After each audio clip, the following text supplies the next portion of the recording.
the early 1980s, Britain was struggling to hold back a tide of change. Danger seemed to be lurking everywhere. And at the beginning of the decade, we found ourselves under attack. This was an invasion not just of our streets and our homes, but of our hearts and minds. Resistance was futile. For almost overnight, Britain had fallen to the space invaders. These Japanese machines first came to Britain in January 1979, and before long, they were in arcades from St Andrews to St Austell. In the halls of Westminster, MPs debated what one called the growing menace of the video games arcade. By now, the tabloids were overflowing with horror stories about British children who'd fallen victim to the alien plague. They skipped school and missed meals. They become zombies, sleepwalkers oblivious to everything around them as they played on and on to the brink of destruction. The moral panic over video games arcades was just one example of the deep anxiety running right through the heart of the decade. The headlines were dominated by one battle after another, and almost every week brought some new controversy about the morals of the young and the state of the nation. Getting to grips with the threat of AIDS. This is a condom. It is rolled over the man's penis before sexual intercourse begins. Taking on racism and prejudice. Backing our boys in the Falklands. I felt very, very proud, and please God, they pulled it off. Only decades earlier, Britain had been defined by its industrial might and imperial supremacy. But in the age of globalization, the power of British Empire and of British manufacturing seemed like ancient history. By the middle of the 1980s, Britain stood at a crossroads. On the one hand, the reassurance of the familiar, a world of industry and empire, coal and steam. And on the other, the shock of the new, an exciting, unsettling new world of foreign imports and digital technology. These were the years in which Britain redefined itself for the 21st century, a nation forged in battle against enemies without and within.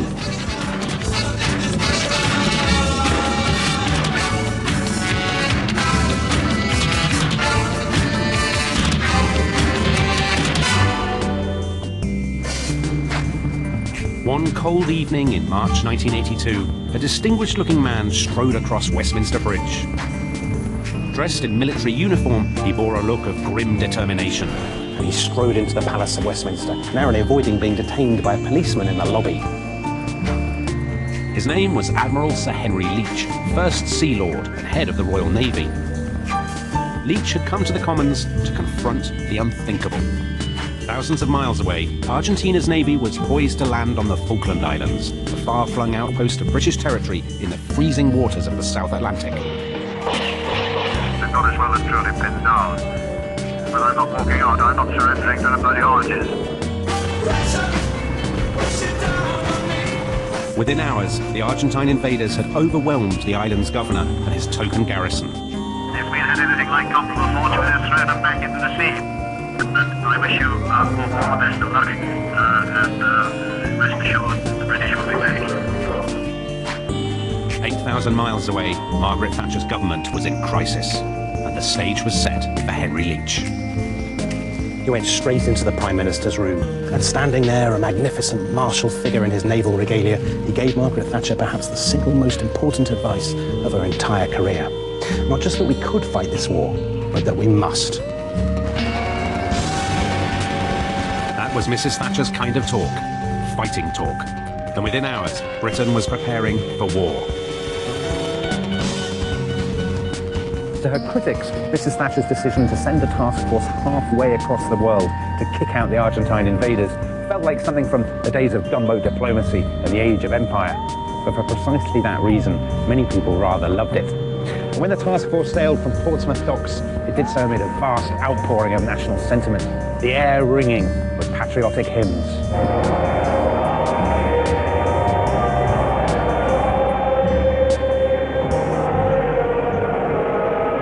We can't allow them to walk all over us and kick us in the face. Would you be saying that if you had a relation on board those ships? Oh yes, definitely. All this bullish patriotism made for a stark contrast with the way the press and public had treated Britain's armed forces in the 1970s.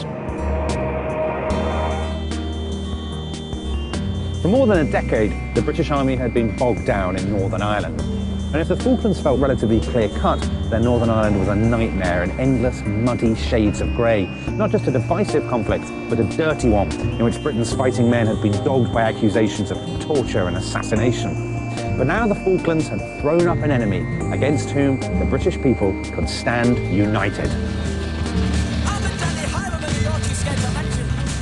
No casting agency could have supplied a more fitting villain, a South American military dictator, General Leopoldo Galtieri.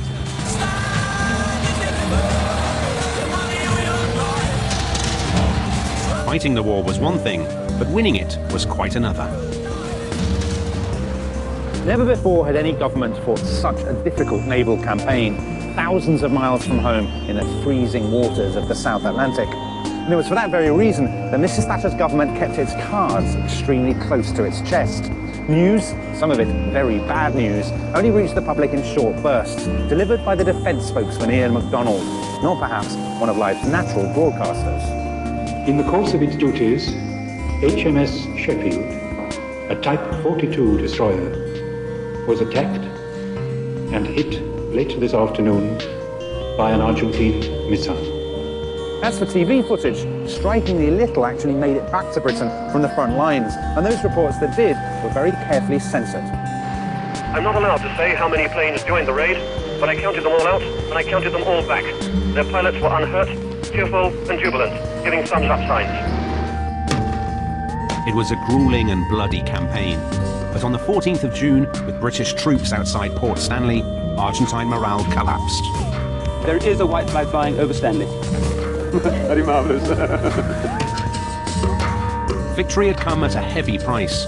14 ships, more than 900 lives, broken bodies, and shell-shocked minds.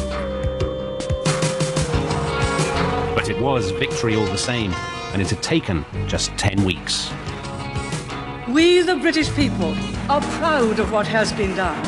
Proud of these heroic pages in our island story. Proud to be British. Proud indeed. Once again, it seemed, Britain had stood up alone against a foreign bully and won. For Britain's armed forces, the stains of Northern Ireland were quietly forgotten. Now, our boys were national heroes once again. And what Mrs. Thatcher had proudly called the spirit of the South Atlantic was more than just a political soundbite. There was, I think, a palpable sense that after years of imperial decline, Britain had rediscovered its patriotic pride, a warrior nation renewed in battle.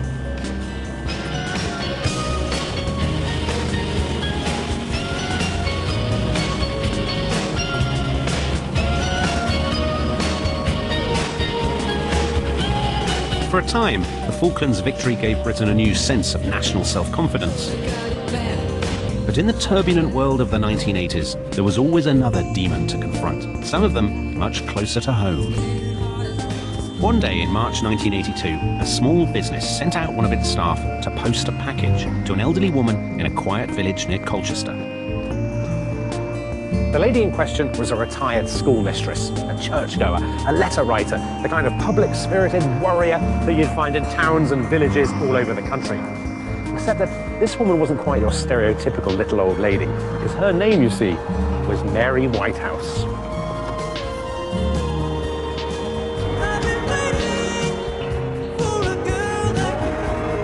Mary Whitehouse had made her name campaigning tirelessly against blasphemy, filth and smut in the national media.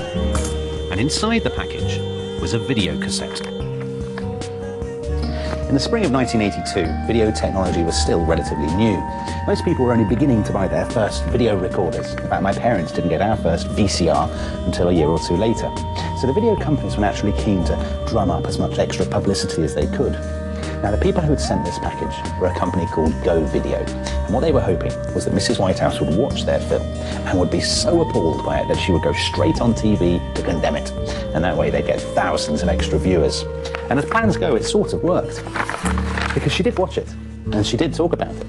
Its name Was the Care Bears movie? No, it wasn't. Its name was Cannibal Holocaust. Video recorders arrived at the perfect time. Battered by recession and unemployment, British families were turning inwards. Instead of spending money outside the home, many were now staying in night after night. In your houses late at night, sit down, pose a candle at light. Watch a movie, watch a fight, feeling safe as well you might. When you're dreaming black. And now, home videos allowed us to choose what we wanted to watch and when we wanted to watch it. In case you've never seen one of these before, this is a videotape. And this little thing is creating a big revolution in the way that people watch television. At first, the big Hollywood studios hesitated to release their films on video, worried that people would stop going to the cinema. That left a hole in the market, a hole that the small independent distributors were only too pleased to fill. So they pumped out anything they could get their hands on. European art house classics? Well, not quite. More slasher flicks and softcore porn, all packaged in these tastefully understated covers. Now, unlike cinema releases, videos weren't covered by the censorship laws. This was home entertainment, right? You could watch whatever you liked. And that meant that distributors could get away with, well, with anything.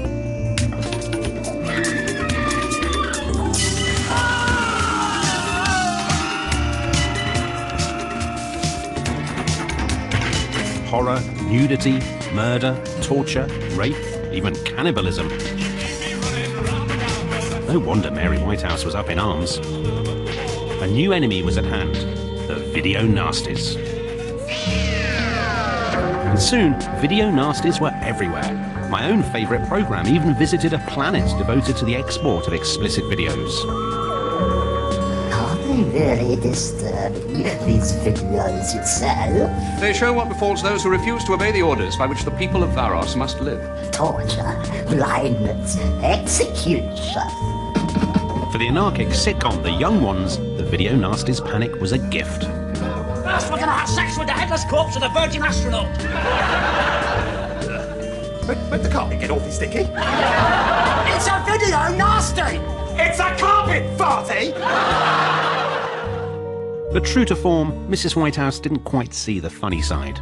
It's like a plague. And just as the locusts eat the green leaf, so most at risk in this plague are the virgin minds of the children. One of Mrs. Whitehouse's allies compiled a dossier claiming, among other things, that half of all small children had already seen a video nasty and that the video recorder was now replacing the babysitter. Alas, as dossiers go, this one was distinctly dodgy. In fact, a later study found that 7 out of 10 children were claiming to have seen films that didn't actually exist. Let's look at a video. Yeah, that one looks good. I heard someone get strangled. Really? I'll go. Yeah, I like it. You see a lot of blood. You see a lot of people getting their heads chopped off and slaughtered all over the place.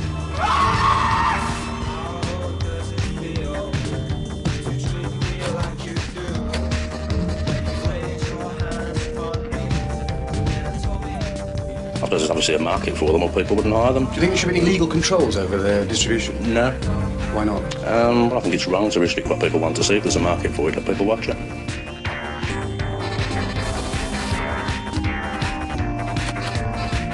In the summer of 1983, the panic reached its climax. An 18-year-old man, convicted of rape and burglary, blamed the videos.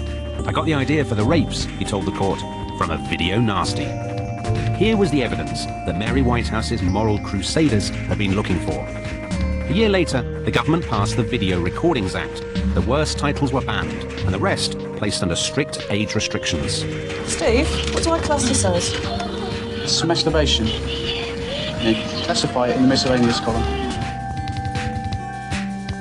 Just like cinematic releases, home entertainment would now be subject to classification and state censorship. Even if the video nasties panic was a bit exaggerated, it was a very striking symptom of the anxieties thrown up by social and cultural change. Britain in the mid-80s was a country obsessed with the idea of privacy and of domesticity, and yet it was getting harder and harder to keep the outside world at bay. Try as you might, it kept finding its way in, seeping through the cracks into the heart of the family living room. And in one corner of England, that collision between the speed of change and the security of family and community provoked open conflict. On the 21st of April 1984, hundreds of football fans poured through the turnstiles to watch their local heroes, Chesterfield in Derbyshire, take on the might of Nottinghamshire's Mansfield Town. Just another mid-season encounter between two 4th Division sides in the East Midlands. But the atmosphere that day was charged with tension. Forget Liverpool and Everton, or Rangers and Celtic, even Real Madrid and Barcelona. This was different. The air was electric with bitterness and betrayal. You see, Mansfield and Chesterfield were both mining towns. They both relied on the coal industry for jobs and prosperity. There was only 12 miles between them. But in the spring of 1984, those 12 miles yawned like a chasm. In March 1984, the Coal Board had announced the closure of 20 pits across the country. North Sea oil and foreign coal supplies were now cheaper than coal from many of Britain's pits. 20,000 miners would lose their jobs. The miners' union under Arthur Scargill called a strike. But Scargill refused to organise a national ballot, perhaps because he feared that miners in more productive collieries would vote no. Mansfield in Nottinghamshire was one of those places. With plentiful coal and modernised pits, Nottinghamshire's miners were under little threat. So why, they asked, should they go on strike? By the time Chesterfield and Mansfield met on the football field, Britain's miners were deeply divided. Most of Chesterfield's miners were out on strike. Most of Mansfield's miners were still working. And as Mansfield's players ran out onto the pitch that day, the chants rolled down from the Chesterfield terraces. Scab, scab, scab.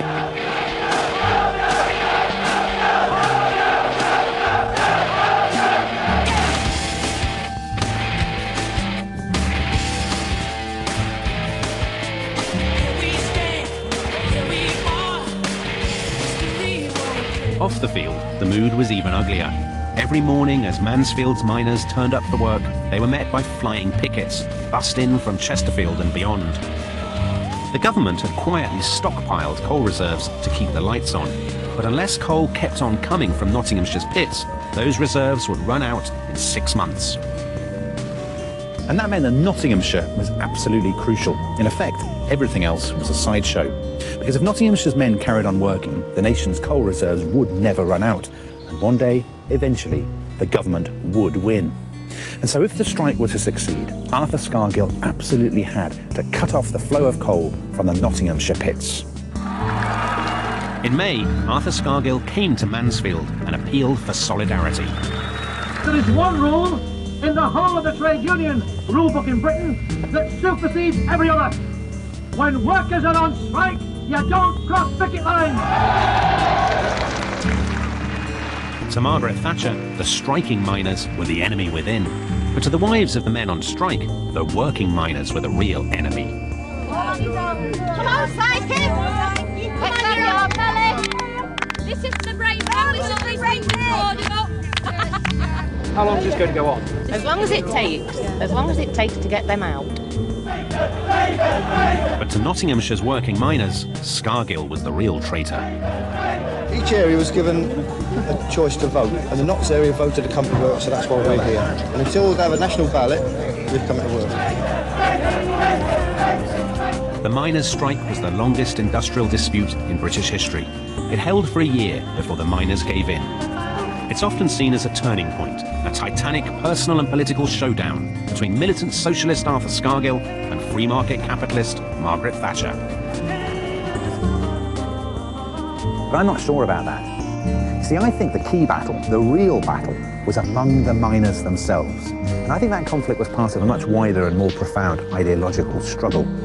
See, on the one hand, you had those miners who thought that the most important thing was loyalty to the union, comradeship with your mates, solidarity with the British working class. And on the other hand, you had those miners who didn't want to be strong-armed into joining Arthur Scargill's revolutionary crusade, who wanted to put their own livelihoods and their own families first. And I think that tension between collective loyalty and individual aspiration was a fault line that ran right through 80s Britain. This was an age of seismic industrial upheaval, propelled not so much by the Thatcher government, but by the sheer momentum of technological change. This is a microchip. Doesn't look like much, does it? But what this represented was nothing short of a social, cultural, and technological revolution. For some people, computers were just a gimmick. but the government believed they were the future. Yes, that's the section. A few weeks after Margaret Thatcher had first won power, her industry secretary and ideological mentor, Sir Keith Joseph, sent her this memo. Now, Thatcher and Joseph had come to power absolutely determined to roll back the state and force British industry to stand on its own 2 feet. But now Joseph told her that the computer industry ought to be a special case.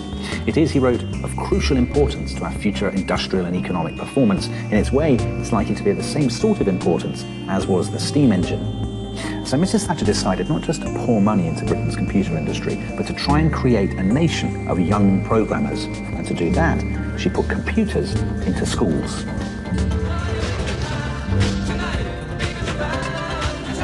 The contract to supply our nation's classrooms went naturally to a British firm, Acorn Computing.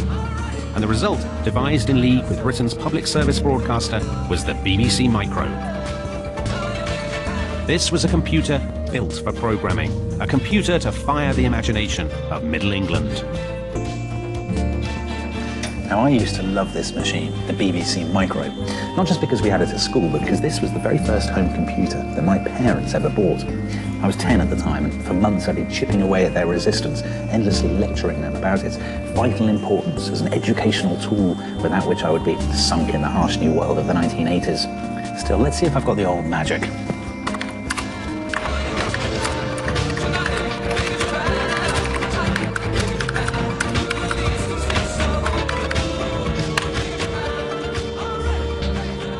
Might look rudimentary to you, but I'll have you know, this is how Bill Gates started. The BBC Micro faced stiff competition, not least from a deceptively flimsy-looking little machine that sold at barely half the price and came with an unforgettable rubber keyboard. Now, this is the Sinclair ZX Spectrum. And if the BBC was something of an electronic Volvo, then this was a bit more of an electronic Skoda. Still, if you were in the market for a home computer, Christmas 1984, the BBC would have set you back about £400, but the Spectrum would only cost about £129. So it's hardly surprising that in a decade haunted by recession and unemployment, the Spectrum proved a tremendous hit. Indeed, by the middle of the 1980s, Sinclair had shifted almost 5 million of them, some of them to my classmates. Now, did we all use our new hardware to write our own programs, or just to play games? Well, what do you think? Mrs. Thatcher's dream of a nation of computer coders never quite came off, but the children of BBC Micro Britain did go on to develop some of the most successful games ever made, not least the best-selling Grand Theft Auto series, which set new standards for gameplay and graphics. And by the mid-1980s, Britain had gone computer crazy. The British now have more home computers than anywhere else in the world. Most of the users are youngsters, taking to the computer as naturally as adults now use the telephone. You print into the computer directions for it to try and go through the maze and take the target. When it comes to trying to take a new idea and to get it into industry, the brain is at its best when you're young. How does that help you with your schoolwork then? I don't think it does really. Before long, the boom in British-made home computers had rather fizzled out. By the end of the decade, both the Spectrum and the BBC were effectively out of date, and by now British consumers were turning to faster, flashier American models like the Commodore Amiga or the Atari ST. And that, I think, told a wider and more interesting story, because more than almost any other nation in the world, Mrs. Thatcher's Britain eagerly embraced the new era of globalization. And now, in everything from computers to cookery, ordinary people were beginning to look outside our shores for entertainment and inspiration.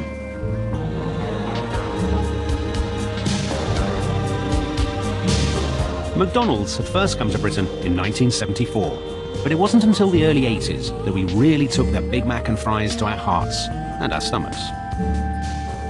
Why did McDonald's strike such a chord? Because it was fast, convenient, colourful, very, very salty? Well, yes, but there was something more. McDonald's, you see, was different. Because McDonald's, of course, was American.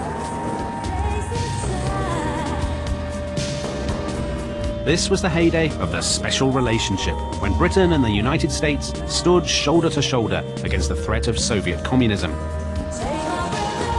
And although Mrs. Thatcher recognized the Soviet leader, Mikhail Gorbachev, as a man she could do business with, her heart really belonged to his American counterpart, Ronald Reagan, a man with more than his fair share of old-fashioned Hollywood charm. We see so many things in the same way. We share so many of the same goals and a determination to achieve them, which you summed up so well, and alas, I cannot imitate this wonderful American English accent. You ain't seen nothing yet. You are a very tough act to follow.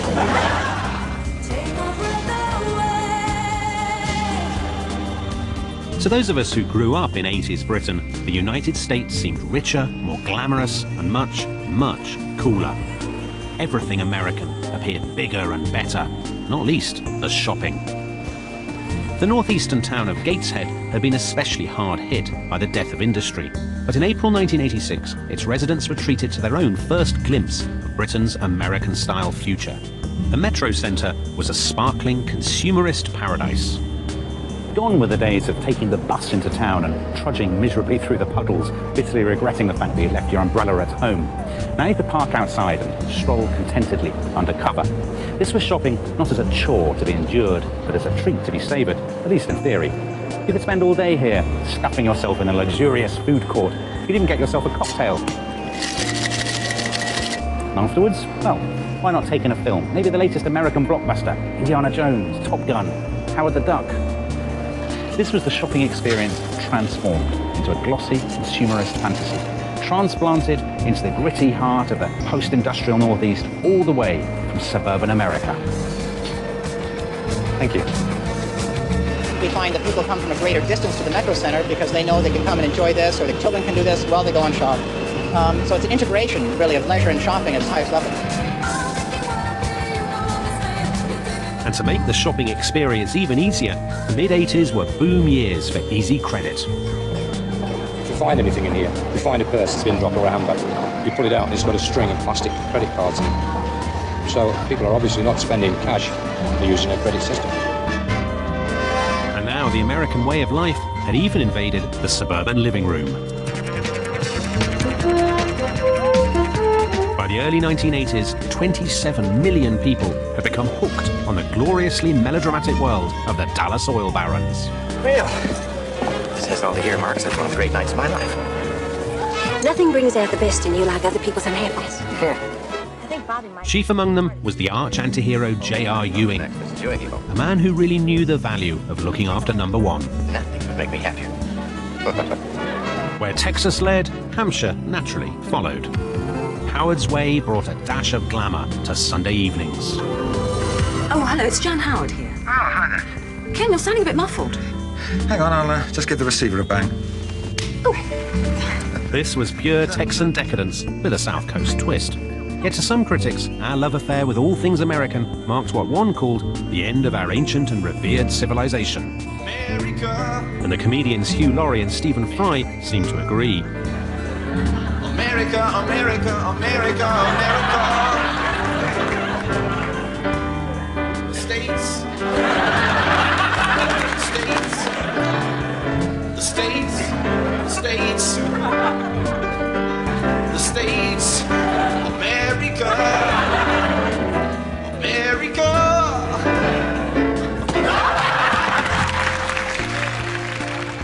Whether the arrival of American burgers and American soap operas really marked the death of our civilization is, I suppose, a matter of personal taste. What they certainly marked, though, was the end of British uniqueness. In a globalized age, the idea that we could just seal ourselves off from the rest of the world, even if we wanted to, was clearly defunct. But while most of us were very happy to embrace American food and American films, the new principle of openness brought with it a new anxiety. In the spring of 1983, BBC Two's science programme, Horizon, had carried a truly terrifying report. It told the story of a newly identified disease. With an impaired immune system, Kevin's resistance to disease is lowered. His condition is called AIDS, AIDS, Acquired Immune Deficiency Syndrome. It lets in secondary diseases that can kill. What made it so chilling was that nobody knew quite how you caught it. Is it through blood? Is it through saliva? Is it through, I don't know. The first AIDS victims had tended to be gay men, and so AIDS was quickly dubbed the Gay Plague. Remember, it was barely 20 years since the decriminalisation of homosexuality, and now, once again, Britain's gay community found itself under attack.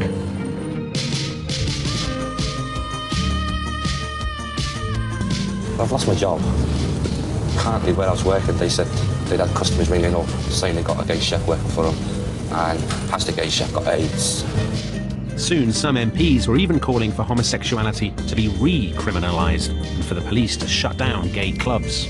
If I make it more difficult for them to behave in this way, to go into the pubs or the gay clubs, I think that is quite useful. And although it may, of course, drive some of this underground, it makes it less likely that they can spread a disease.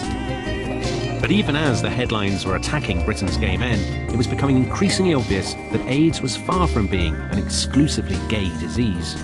We were all potential casualties, young and old, rich and poor, gay and straight. Today, when AIDS is far better understood and when most of us talk about it much more openly, it's easy to forget the stigma, the sensationalism, even the shame with which it was associated in the mid-80s. But this happens to be a story with a hero. One man who understood the seriousness of the threat and was determined to do something about it. And he turned out to be the unlikeliest person imaginable. Norman Fowler was Mrs. Thatcher's health secretary. On the surface, with his slick suit and brill-creamed hair, he seemed the archetypal Thatcherite minister. In 1986, Fowler went to San Francisco, where AIDS had struck first and most devastatingly. And he returned determined that nothing like it must happen in Britain. Over the next few years, the priority must be public education. It must be getting the message through to the general public and, but perhaps most of all, to those groups most at risk about the dangers of AIDS itself. Fowler designed a public relations strategy on a genuinely national scale. There is now a danger that has become a threat to us all. He masterminded a deliberately hard-hitting TV advertising campaign. It is a deadly disease and there is no known cure. If you ignore AIDS, it could be the death of you. So don't die of ignorance. Accompanied by some astonishingly direct leaflets. This is a mock-up of the front cover, and as I say, that will be going out to every household in the country. Norman Fowler's leaflet wasn't just forceful, it was downright explicit. You see, Fowler and his officials believed that if you really wanted to educate the public about AIDS, then you couldn't spare their feelings. You had to be blunt. You had to get down to, as it were, the nuts and bolts. So the leaflet tells you exactly what AIDS is and how you get it. It talks about your number of partners, whether or not you wear a condom, oral sex, anal sex, and all this without so much as a hint of moralizing or disapproval. Now, by 80s standards, all this was pretty strong stuff. Too strong for Mrs. Thatcher, who was worried about its effect on impressionable teenage minds. But it was, I think, to his credit that Norman Fowler stuck to his guns. Radio 1, meanwhile, launched its own campaign to reach younger listeners. Radio 1! AIDS. Frightening, isn't it? You just can't tell who's got the AIDS virus and who hasn't. Certainly not by looking at them. The problem, of course, is that many people didn't want government leaflets or BBC disc jockeys lecturing them, or indeed lecturing their children, about how to put on a condom, let alone about the finer points of oral and anal sex. And this is a condom. It is rolled over the man's hard penis before sexual intercourse begins. Despite the objections, the AIDS information campaigns hit home. Within just 3 years, AIDS diagnoses were in steep decline. The campaign had made it possible for the British public to talk about AIDS and about sex in an entirely new way.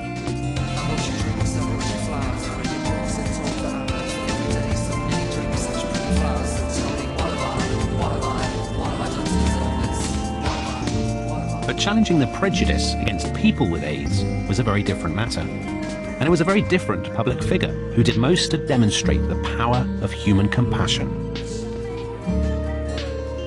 In the late 1980s, this clinic in East London became the first hospice in Europe entirely dedicated to caring for patients with AIDS-related illnesses. Now, at the time, that made it the target of considerable local suspicion. But then one day, the most photographed woman in the world came walking through the doors.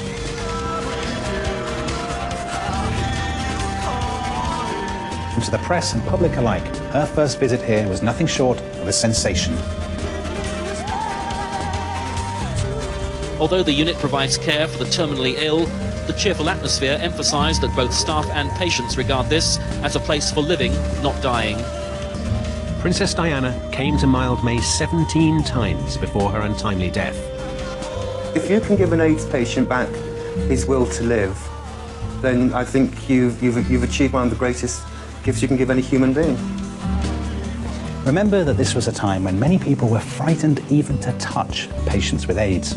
So the spectacle of Princess Diana coming here in full view of the TV cameras and actually hugging people with AIDS could hardly have been more powerful. It might have taken Norman Fowler's leaflets to change the way that people thought about AIDS, but I rather suspect that it took a member of the royal family to change the way that people felt about it. The panic about the advent of AIDS reflected a wider anxiety about the shifting landscape of the mid-80s. Britain was, very obviously, changing. Gay men and lesbians were becoming more visible, and ethnic minorities more vocal.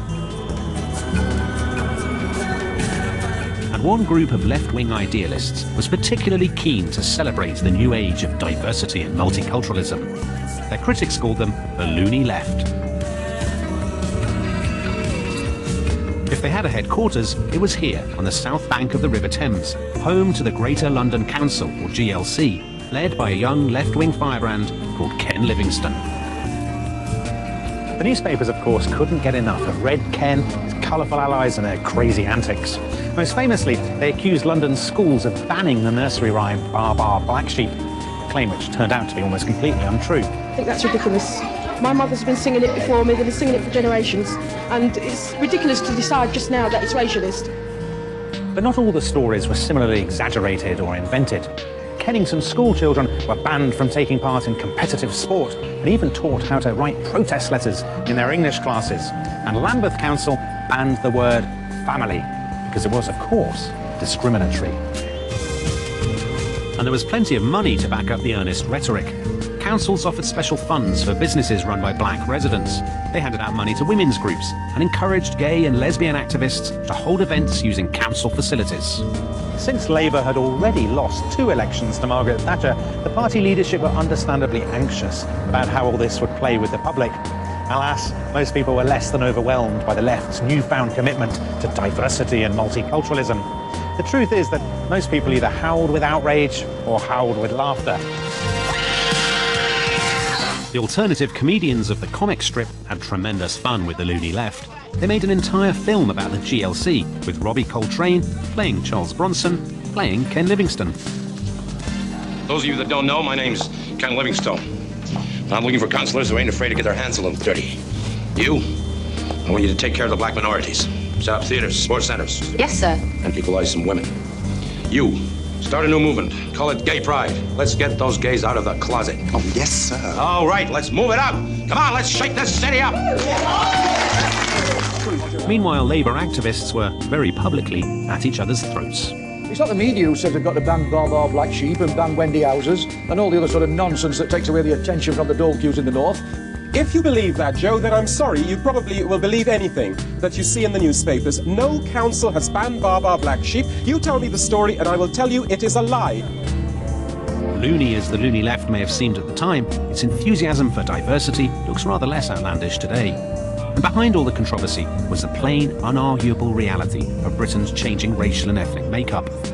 By the 1980s, a new generation of black and Asian children, born right here in Britain, were coming of age, and they were demanding to be heard. And one voice in particular stood out. At the beginning of the 1980s, a young man called Hanif Qureshi was hard at work on his first screenplay. It's the story of a young Pakistani man who falls in love with a white street punk, and it tackles some of the most controversial issues of the decade, from racist hate crime to interracial homosexuality. All in all, then, hardly Hollywood blockbuster material. And on top of all that, it had a really weird title.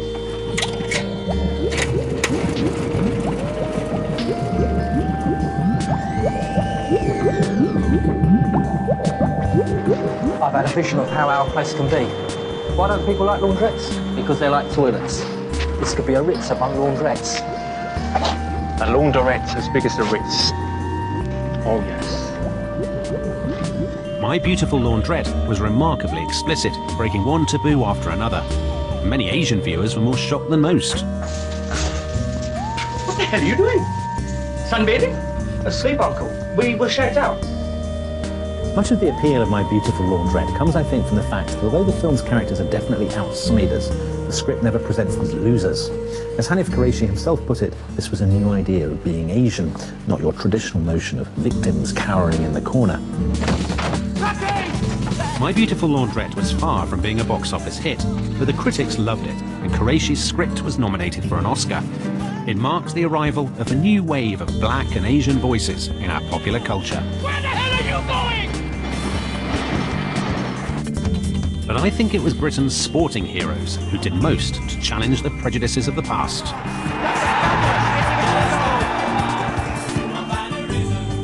The 80s was a golden age of televised sport. And for telly addicts like me, it was through sporting events like the Olympics and the World Cup that we discovered our sense of patriotism and national identity. But by the mid-1980s, the people that we were cheering looked very different from the sporting icons of the past. Many of these new patriotic heroes were the children of men and women who had come to Britain from the Commonwealth in the 50s and 60s. And to the tens of millions of us cheering them on, they weren't immigrants, they were just British. There was the Olympic javelin champion Tessa Sanderson, boxing's amiable giant Frank Bruno, football's extravagantly gifted John Barnes. And then, of course, there was the mighty Olympian, Daley Thompson.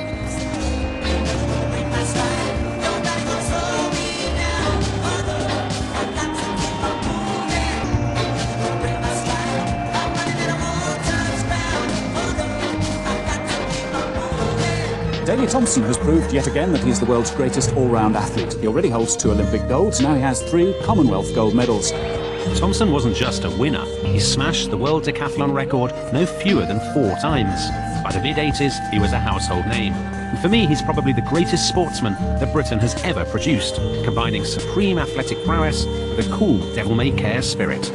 What I really need is some really good class competition to bring the best out of me, because I'm sure that I'm capable of breaking the world record at the moment. It's just a case of getting some nice weather and some really good opposition. Daley Thompson is, I think, a richly symbolic figure. Born to a Nigerian father and a Scottish mother, he was sent as a boy to an institution for difficult and disruptive children. So in other circumstances, he could easily have ended up on the scrap heap. But what he became was not just a sporting hero, but the swaggering standard bearer for a new country, more tolerant, more racially diverse, and yet nonetheless unmistakably British.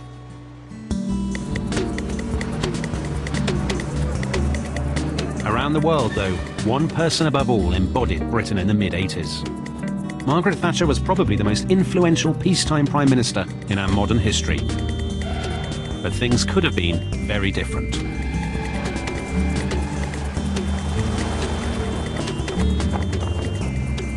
On the night of the 12th of October 1984, the Conservatives were here in Brighton for their annual party conference.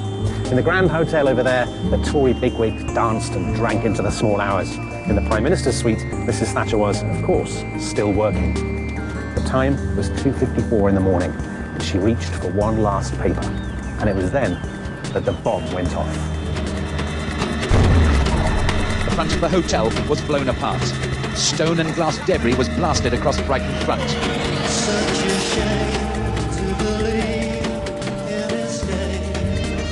The target, of course, was the Prime Minister herself. The IRA had been bombing Britain for more than a decade, but never before had they struck such a devastating blow at the heart of the political establishment. The Prime Minister, along with the Home and Foreign Secretaries, were all in first-floor rooms. The 20-pound bomb was planted in a fifth-floor bedroom. You hear about these atrocities, these bombs. You don't expect them to happen to you. But life must go on, as usual.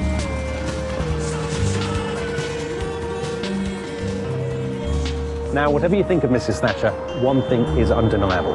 She was a fighter. And that morning, Margaret Thatcher, the Prime Minister who defined herself through conflict, woke up as usual, tidied her hair, put on her trademark blue suit, and walked out onto the conference stage, a picture of defiance to take her place on the moral high ground. A few hours later, Mrs. Thatcher was back in the hall for her big speech. Security men were everywhere. And Mrs. Thatcher declared her defiance of the bombers. The fact that we are gathered here, now, shocked, but composed and determined, is a sign not only that this attack has failed, but that all attempts to destroy democracy by terrorism will fail.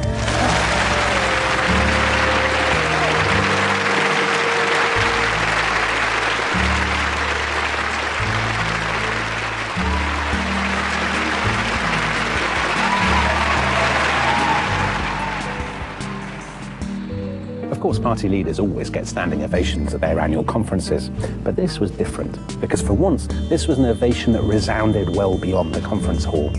Even Mrs. Thatcher's bitterest enemies, even people who opposed everything she stood for, agreed that this was her finest hour.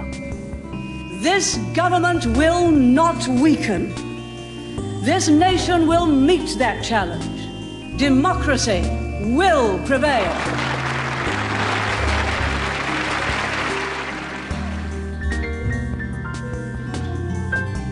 The Brighton bomb went off just 2 years after the Falklands conflict. Margaret Thatcher was at the height of her powers. And so it's tempting to wonder just how different Britain might be today if the IRA had succeeded. Maybe Britain would still be a country of mighty unions and flourishing coal mines, an island fortress, holding out against the advance of technology and the march of globalization. But then again, maybe not. Now, of course, Margaret Thatcher was the political face of the 1980s, the strident embodiment of an age of conflict. But I think the deeper changes, the social and economic and cultural changes that really mattered, those had been gathering pace for decades. Foreign imports, home computers, sexual tolerance, ethnic diversity, those things were always coming. Margaret Thatcher or no Margaret Thatcher, the sheer momentum had become unstoppable. And I think it was in the 1980s that we at last understood that the days of splendid isolation, of holding out against the tide of change, those days were over. Next time, 80s Britain embraces money markets and mobiles, our continental cousins, and the cult of Gazamania.